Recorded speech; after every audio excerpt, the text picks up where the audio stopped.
अस्सलाम वालेकुम। अस्सलाम वालेकुम। मुबारक हो जी। अस्सलाम वालेकुम जी, कैसे हैं आप सब? मैं ठीक, शुक्र अल्हम्दुलिल्लाह। दुआ करती हूँ आप भी माशाल्लाह ठीक ठाक रहें, खुश रहें। चलें जी, बिस्मिल्लाह करते हैं। और जो स्टार्ट में आपने क्लिप देखा ना, मैं अगे जाकर ਤੁਹਾਨੂੰ ਵਹਾਨੀ ਹਾਂ ਕੀ ਸੀਨ ਹੈ। तो सब तो पहले दोपहर ਦਾ टाइम है, पता नहीं क्यों मेरा टी पीने ਨੂੰ दिल करदा। टी मतलब कावा भी नहीं, ज़ीरे का कावा, और थोड़ी सी मैंने सौंफ डाली थी। तो अब आज मैं बनाने लगी हूँ करेले कीमे के भरे हुए। बड़े अरसे के बाद बनाने लगी हूँ। तो मैंने कीमा लिया, नमक मिर्च हल्दी और प्याज और लहसुन डाल के इसको मैं ना थोड़ा सा पानी डाल के प्रेशर लगा दूँगी, ताकि कीमा जो ना गल भी जाए तो खुल भी जाए। तो हाँ, चलें जी, करेलियां दी अज वारी आ गई। मैं क्या ताज़े ताज़े पका लिए ना, फिर फ़ायदा कौन है। फ्रेश सब्ज़ी आती है, तुसी नहीं बनाते। अच्छा, ये मैंने इनके ऊपर छिलके ना उतार के अलग कर लिए। इनको मैं वॉश करके तो ड्राई करके ना इसके पैकेट बना लूँगी। और इसको मैं अभी धोने लगी हूँ। इनको काट के फ्रीज़ करूँगी और ए वाले मैं भरन लगी हूँ।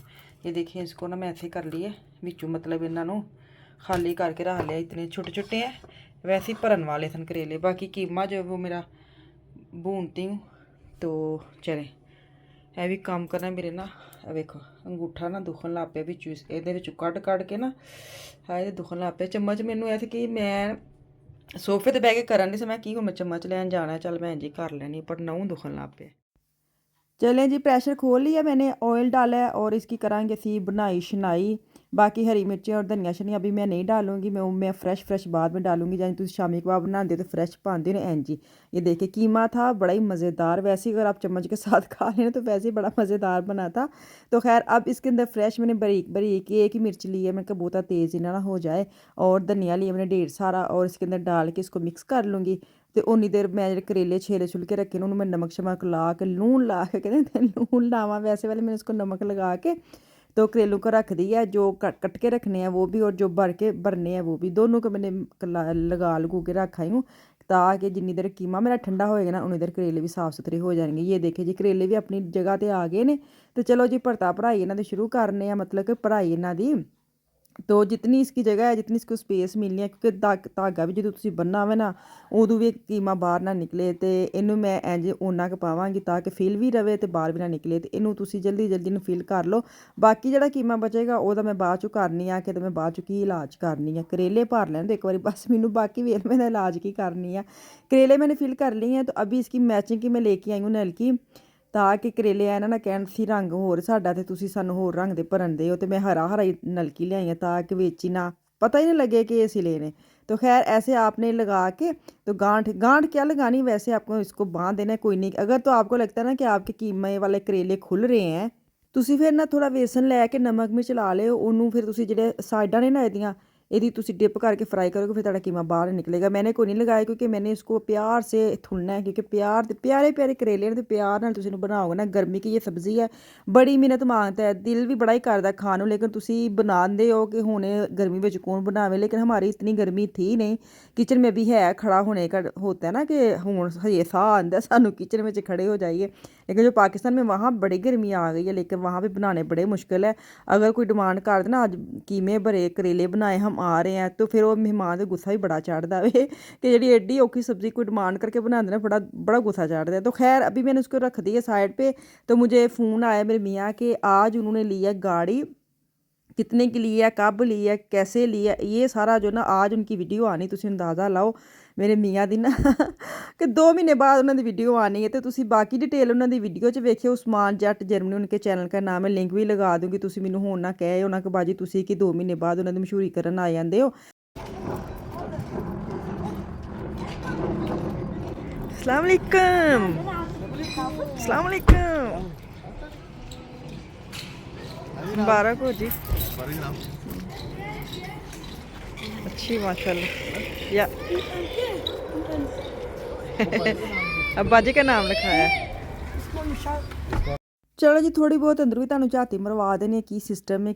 नवीं चीज़ तो नवीं चीज़ हुंदी है ना, जो मर्जी ओहदे फंक्शन ओहदे ए चीज़। मेरे मियाँ बैठ के मैनूं बड़ियां चीज़ां वखांदे ने, ए वेख नवां, ए वेख नवां।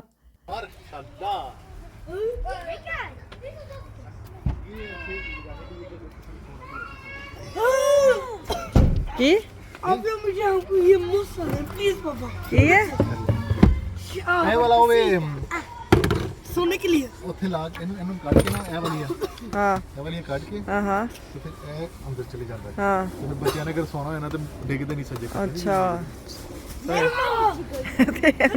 ਉਹਨਾਂ ਨੇ ਮੈਂ ਛੱਤ ਲੈ ਡਿੱਗਣੀ ਗੱਡੀ 'ਚ ਸੌਣ ਦੀ ਤਿਆਰੀਆਂ ਨੇ ਚਲੋ ਪਿੱਛੇ ਜਾਓ ਸਹੀ ਚਲੋ हैं और कोई फादर चाह रहा है ਤੋਰਾਨ ये कैसे किए बस हाँ, छोड़ दो आज ना अब अभी तो छूटे ना ਹੈ ਨਵੀਂ ਗੱਡੀ 'ਚ चलिए चलो चलें जी साथ साथ मैं थोड़ा सा झूला ले आऊँ बच्चों को खुश करने के चक्कर में मैं बैठ गई मैं करेले हजे बनाने अद्धा पचदा काम करके आई हाँ और आधा काम रह गया और ये सुबह के गेम है मुझे पता है इनको इतनी भूख लगी है ना मुझे ये था मुझे छोड़ जाए बच्चों को ले जाए लेकिन नहीं तो खैर मैं इधर स्पोर्ट प्लाट्स के पास है कि यहाँ से मैं वॉक करने जाती हूँ तो मैंने कह रहे आ जा मैं तेरे गड्डी च वॉक करवा के लिया तेरा चक्कर पूरा हो जाएगा मैंने कहा वो तो बात ठीक है लेकिन मैंने जाना ज़रूर है चलें जी वापस आ गए और जिसमें मैंने फ्राई किए थे ना क्या कहते हैं करेले उसी में मैंने थोड़ा सा ऑयल अलग से पैन में लिया है और ये प्याज सुटे हल्का फुल्का ब्राउन कराएंगे वो जो कीमा बच गया तो वह हुण काम करन लगी हैं। अच्छा इसके साथ ना बर्तन बड़े यूज़ होते हैं बड़े ही बर्तन लगते हैं अगर करेले बनाने होते हैं ऐसी चीज़ स्टेप बड़े हैं तो बर्तन भी बड़े लागते हैं। मसला है कि आजकल मेरी जो बर्तन धोने वाली मशीन है ना वो ख़राब हो गई ख़राब नहीं